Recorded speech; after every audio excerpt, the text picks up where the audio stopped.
Allah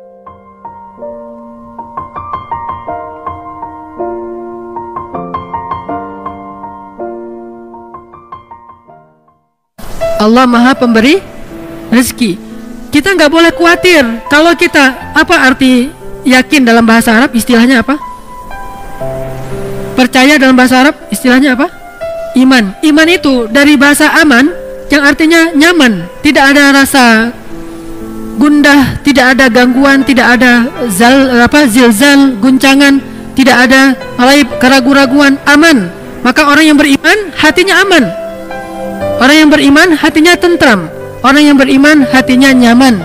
Kalau kita yakin bahwa Allah Maha Pemberi rezeki, maka kenapa kita merasa takut? Kenapa kita merasa sedih? Kenapa kita merasa khawatir? Kenapa kita merasa gundah? Kenapa kita merasa was-was? Kenapa? Berarti kita tidak benar-benar yakin Allah Sang Pemberi rezeki. Kenapa khawatir? Allah kan yang ngasih rezeki. Kenapa kita harus ngebela-belain banget sesuatu yang Allah benci? Kita ambil sesuatu yang Allah larang demi mendapatkan sesuatu nasi, katanya ikhtiar. Padahal Allah yang memberi rezeki, bukan pekerjaan, bukan seseorang, bukan siapapun, tetapi Allah lah yang memberi rezeki. Sehingga orang yang yakin kepada Allah bahwa Allah itu Maha Pemberi rezeki, dia tidak akan, pikirannya itu nggak akan kemana-mana, nyaman. Tapi ketika dia mulai suuzon sedikit saja, bisa nggak ya saya makan hari ini? Berarti dia sudah suuzon kepada zat Allah Sang Maha Pemberi rezeki. Kalau saya nanti nikah, saya bisa ngasih makan nggak kepada istri dan anak-anak saya? Asa ayyughniyahumullah, kata Allah. Allah yang akan mencukupkan kebutuhan mereka. Yughni bukan cuma cukup, memperkaya mereka.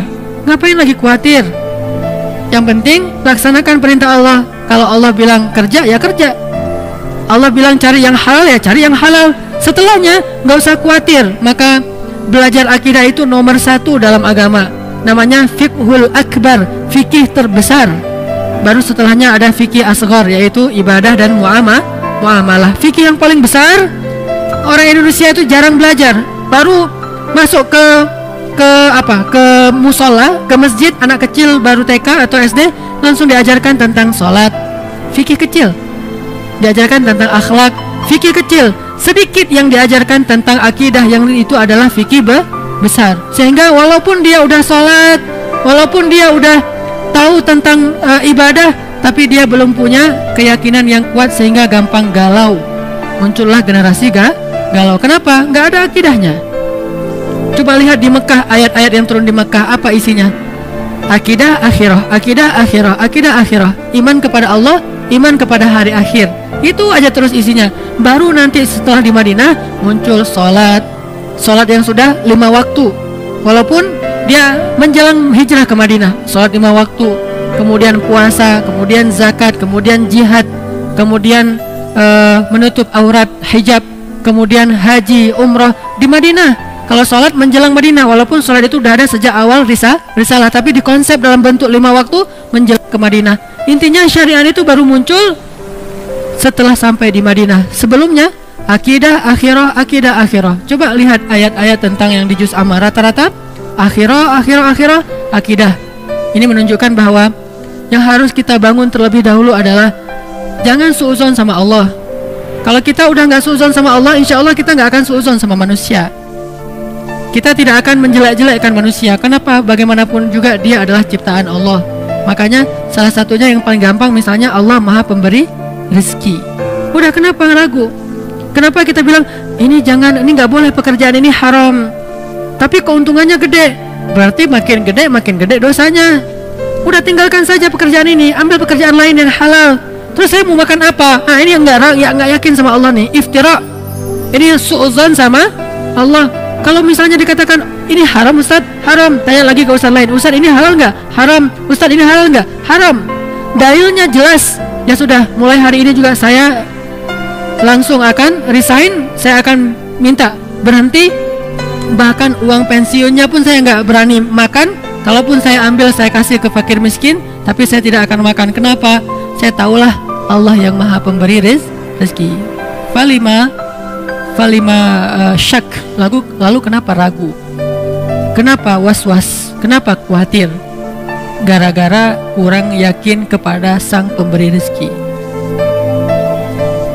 Kan enak hidup kalau udah yakin sama Allah Maha Pemberi rezeki. Dan yakin itu yakin yang paling benar.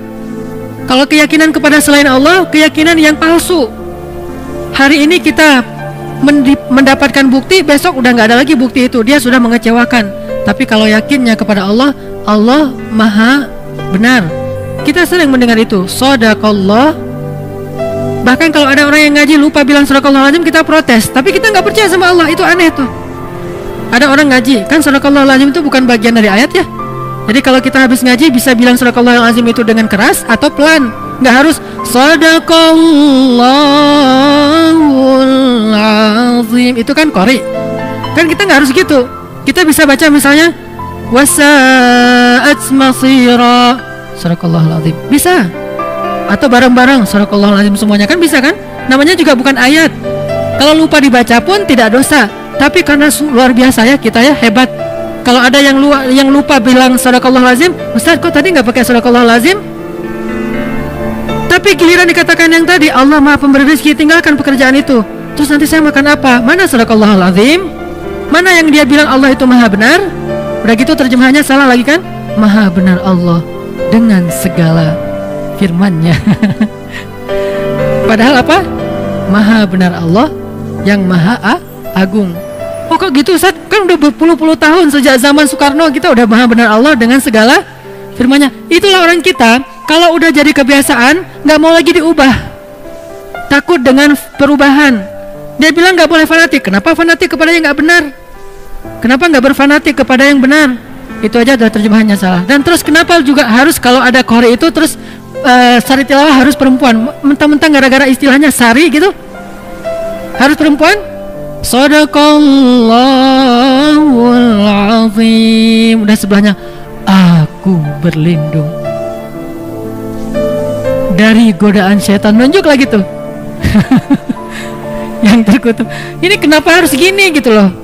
Aneh kan? Kenapa nggak si qori'nya aja, kan udah ada Quran terjemah, tinggal baca. Dia baca gini nih, dengan nama Allah yang Maha Pengasih lagi Maha Penyayang, sungguh kami telah memberikan kepadamu kemenangan yang nyata. Kan jelas. Kenapa harus ada dua orang? Satu laki-laki, satu perempuan. Bukan muhrim pula. Saya qori waktu kecil, jadi saya sering tampil di televisi. Malam Jumat sari tilawahnya perempuan. Masih kecil untungnya. Coba kalau udah remaja, sari tilawahnya perempuan, qori'ah, suaranya bagus. Dia aku berlindung apa segala macam. Nanti kalau ayatnya tentang neraka, oh kayak orang baca puisi kan. Ini karena kebiasaan kita. Makanya kalau kita rajin bilang shadaqallahul azim, kenapa shadaqallahul azim itu nggak masuk ke hati? Kenapa cuma di lisan? Shadaqallahul azim, Maha benar Allah yang Maha Agung. Kenapa enggak? Oh benar tuh, memang benar, ayat itu memang benar. Memang Allah Maha Razzaq, memang Allah Maha Rahman, memang Allah Maha Ghafur, memang Allah Wahhab.